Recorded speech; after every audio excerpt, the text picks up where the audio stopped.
Assalamualaikum teman-teman, selamat datang di Ashraf Channel.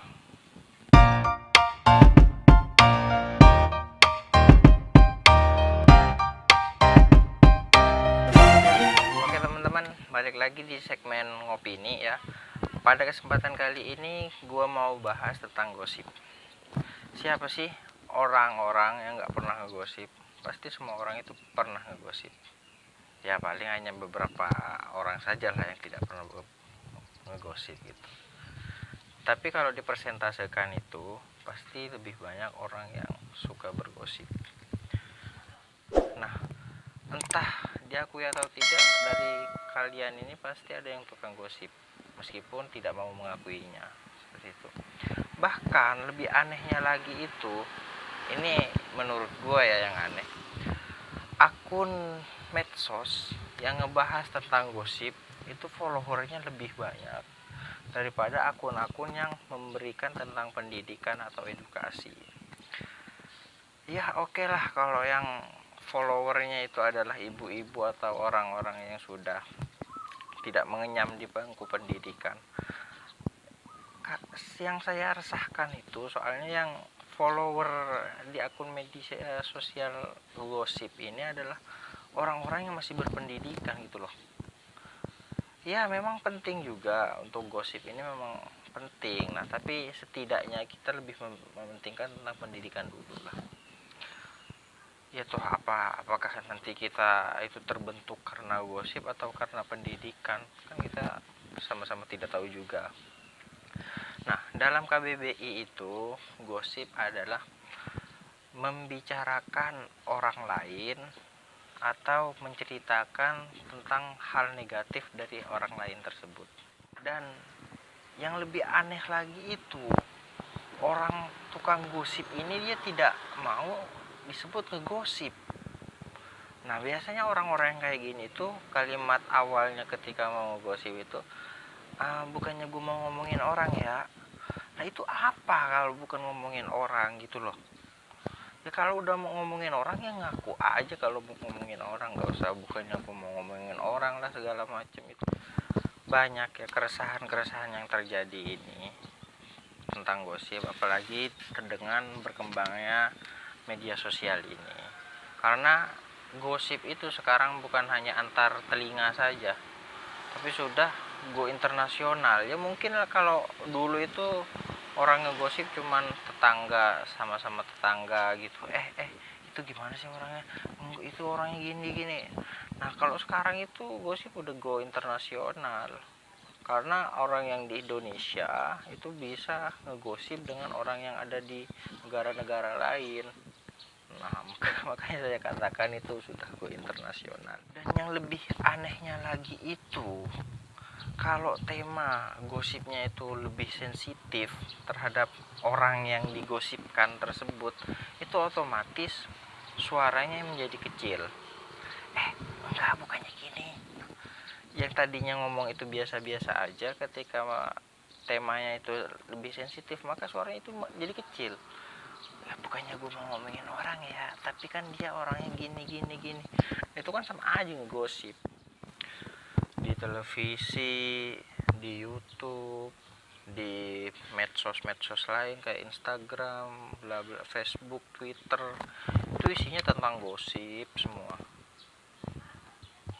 Kenapa gitu nggak yang tentang pendidikan gitu, yang banyak followernya tentang edukasi gitu loh. Toh ya memang dari gosip ini kita mengetahui tentang kehidupan seseorang, karena memang yang banyak dibahas di akun-akun medsos ini adalah tentang ya gosipin artis, gosipin tentang selebgram. Ya emang kita nanti bisa tahu kalau selebgram ini sifatnya gini. Ya tapi buat apa juga gitu loh. Toh dia nggak kenal ke kita dan kita nggak kenal ke dia. Ya kecuali kalau orang itu emang kenal, dia butuh informasi tentang orang tersebut. Ya. Dan yang lebih mirisnya lagi tuh kalau baca komentarnya itu loh, aduh. Gimana ya? Pasti orang yang digosipin itu sangat sakit hati gitu loh. Kalau baca komentarnya lebih mengerikan. Gue sebuah studi terbaru yang dipublikasikan di jurnal Psychological and Personality Science itu menjelaskan lebih dalam tentang kebiasaan bergosip ini. Nah, di situ peneliti menemukan bahwa setiap orang itu setidaknya dalam waktu sehari itu 52 menit dia melakukan gosip. Menurut peneliti ini tersebut. Nah, dan peneliti ini memberikan definisi bahwa bergosip itu adalah membicarakan orang yang tidak hadir. Nah, artinya gosip di sini dengan definisi yang barusan ini tidak harus tentang rumor-rumor jahat atau tentang berita-berita negatif. Berita positif juga pun itu dinamakan gosip menurut definisi sang penulis. Misalnya di antara kalian ada yang mengucapkan, besok adik saya mau mengikuti perlombaan. Kalau adik kalian itu tidak hadir pada tempat pembicaraan tersebut, itu dinamakan gosip juga, meskipun itu hal yang positif, bukan hal yang negatif. Profesor Psikologi dan Neuroscience di Duke University yang memiliki spesialisasi di bidang psikolog sosial dan personal, Mark Larry PhD, beliau menjelaskan bahwa bergosip ini merupakan insting mendasar manusia. Sebab seseorang itu perlu mengetahui orang-orang yang ada di sekitar mereka. Ya karena kita kan makhluk sosial, jadi kita harus mengetahui dong sifat-sifatnya itu seperti apa orang-orang yang ada di sekitar kita.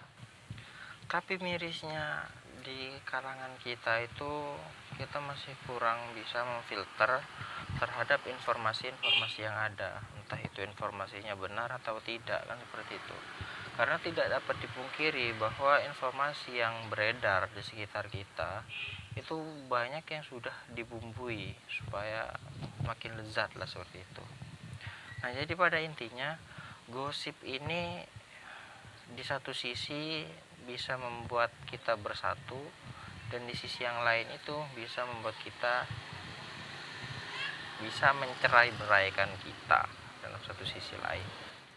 Oke, sampai sini aja videonya. Jangan lupa kalian like, comment, and subscribe. Sampai jumpa di video selanjutnya.